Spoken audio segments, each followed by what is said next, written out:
Agora, a Bíblia lida e explicada com Alain Amorim. Para quem quer ouvir a palavra de Deus de forma simples e compreensível. Olá, querido ouvinte e querida ouvinte. Nós estamos de volta com mais um programa, a Bíblia lida e explicada. Começamos hoje um novo ciclo, um novo capítulo do Evangelho segundo Mateus. Agora o capítulo 6. Então, por favor, pegue a sua Bíblia, abra em Mateus capítulo 6 e vamos ler juntos o capítulo 6 a partir do verso 1 até o verso 4. Jesus continua expandindo aqui naquele tema da justiça, fazendo um contraste entre a justiça própria, atos de justiça, e aqueles atos de justiça que realmente agradam ao Senhor. Mateus capítulo 6, a partir do verso 1. Diz assim o texto da palavra de Deus: Guardai-vos de exercer a vossa justiça diante dos homens, com o fim de serdes vistos por eles. Doutra sorte, não tereis galardão junto de vosso Pai Celeste. Quando, pois, deres esmola, não toques trombeta diante de ti, como fazem os hipócritas nas sinagogas e nas ruas, para serem glorificados pelos homens. Em verdade vos digo que eles já receberam a recompensa. Tu, porém, ao dares a esmola, ignore a tua mão esquerda o que faz a tua mão direita, para que a tua esmola fique em secreto, e o teu Pai, que vê em secreto, te recompensará. Literalmente, o versículo 1 traz a expressão atos de justiça, que são obras. Embora pareça que há aqui um contraste entre o que Jesus havia dito no capítulo 5, verso 16, que nós devemos fazer as nossas obras de tal forma que os homens glorifiquem a Deus, aqui Jesus está questionando os motivos reais que nos levam a fazer obras que são, por si, boas. Ou seja, nós estamos falando de coisas que são boas, que fazemos e que são boas e que eram feitas também pelos judeus. O nosso comentarista, o Blomberg, ele afirma que os judeus, eles tinham 3 pontos cardinais em sua religiosidade: a esmola, a oração e o jejum. Jesus, aqui nessa primeira parte do capítulo 6, vai tocar em todos esses 3 pontos, mas vai questionar a motivação pela qual os judeus, ou pelo menos alguns deles, faziam essas coisas. E aqui então Jesus chama de atos de justiça aquelas obras que os homens fazem querendo agradar a Deus, mas que algumas vezes, na verdade, são feitas por outro motivo, ou seja, com a motivação incorreta. E esse versículo 1, então, ele coloca a tônica para os próximos 18 versículos, até o versículo 18. Guardai-vos de exercer a vossa justiça, ou os vossos atos de justiça diante dos homens, com o fim de serdes vistos por eles. Essa era uma motivação incorreta. Esse era um motivo errado para fazer os atos de justiça. Na verdade, eles não seriam atos de justiça coisa nenhuma. Seriam coisas que os homens estariam fazendo não para Deus, mas para si mesmos, para receber glória dos homens, para serem vistos, para serem louvados, por assim dizer, por aquilo que eles fazem. E o texto continua dizendo: doutra sorte, não tereis galardão junto de vosso Pai Celeste. Nós entendemos, e a Bíblia assim ensina, que as obras que fazemos para Deus, aquilo que fazemos no serviço da obra do Senhor, receberá um galardão, ou seja, uma recompensa que o Senhor dará. Mas essa recompensa é de exclusiva alçada do próprio Deus. Nós não temos que fazer as coisas para obter mérito perante os homens. Nós tão somente queremos e podemos agradar ao Senhor. Essa deve ser a nossa motivação. Esse deve ser o desejo que enche o nosso coração ao servirmos a Deus. Então nós vemos que Jesus não estava se contradizendo, embora ele tenha dito lá no capítulo 5 que nós devemos fazer as coisas diante dos homens para que eles glorifiquem a Deus. Aqui ele está dizendo que a nossa motivação não pode estar errada, pois o galardão vem de Deus apenas e não dos homens.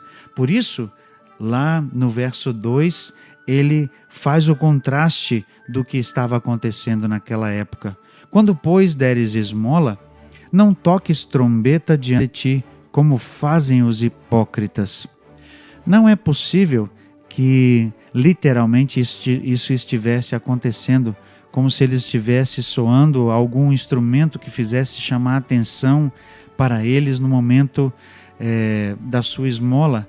Mas provavelmente Jesus estivesse aqui se referindo ao barulho que fazia as moedas quando caía ali no gasofilácio da oferta, fazendo chamar a atenção para as muitas moedas ou a quantidade de dinheiro que era ali depositada e certamente fazendo chamar a atenção para a pessoa que estava ofertando aquela grande quantidade de dinheiro. Jesus não queria que isso chamasse atenção. Jesus não queria que os homens fossem atraídos pelo barulho da quantidade de dinheiro que era depositada e por isso louvasse ou trouxesse alguma notoriedade àquela pessoa que estava fazendo a oferta. E Jesus chama essas pessoas de hipócritas. Ou seja, nas sinagogas e nas ruas, eles estavam fazendo isso para serem glorificados. E veja que o texto diz o seguinte: em verdade vos digo que eles já receberam a recompensa. O galardão estava sendo trocado por uma recompensa humana, o reconhecimento de homens, o louvor de homens. Talvez no coração ou até mesmo em voz audível, alguns homens estivessem dizendo: olha, veja quanto dinheiro essa pessoa está dando. Olha, veja o quanto ele é fiel a Deus. Olha, veja o quanto ele está ofertando. Na verdade, essa motivação é errada. Verso 3 diz assim: tu, porém, ao dares esmola, ignore a tua mão esquerda o que faz a tua mão direita. Essa é uma expressão que nos faz pensar que nós não devemos sequer fazer conta do que estamos dando. A quantidade de dinheiro que damos ao Senhor é irrelevante. Meu querido e minha querida que está me ouvindo, Deus não precisa do nosso dinheiro. Deus precisa do nosso coração.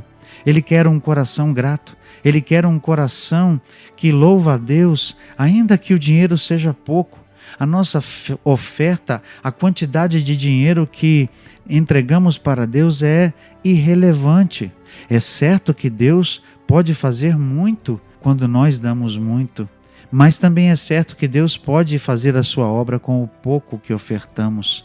Assim, a quantidade de dinheiro é irrelevante. O que Deus quer é o coração, e um coração contrito, um coração que adora a Deus enquanto oferta, um coração que é entregue a Deus. Eu costumo dizer que nós entregamos a Deus, por exemplo, 10% do dízimo, mas 100% da nossa vida, 100% do nosso coração. Então, o verso 4 diz: para que a tua esmola fique em secreto, e teu Pai, que vê em secreto, te recompensará.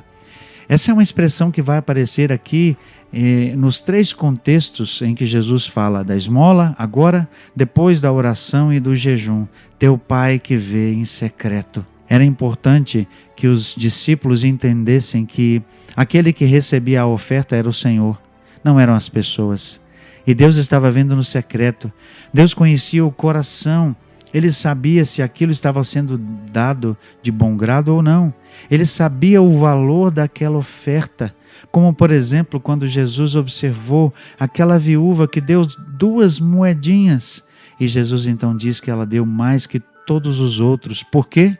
Porque Jesus estava vendo o coração. É importante lembrarmos que o nosso Pai, que vê em secreto, vai nos recompensar em secreto, não pelo dinheiro como uma forma de troca, não por aquilo que ofertamos, como se Deus quisesse abençoar apenas na proporção daquilo que nós ofertamos, como dizem alguns dos profetas da prosperidade do nosso dia. Deus não se importa com o dinheiro que ofertamos, Ele se importa com a qualidade da nossa oferta, Ele se importa com a qualidade do nosso coração, Ele se importa com o fato de que estamos verdadeiramente entregues a Ele, 100% da nossa vida. Isso é mais importante. Esses são, sem dúvida, os atos de justiça que Deus quer ver da nossa parte.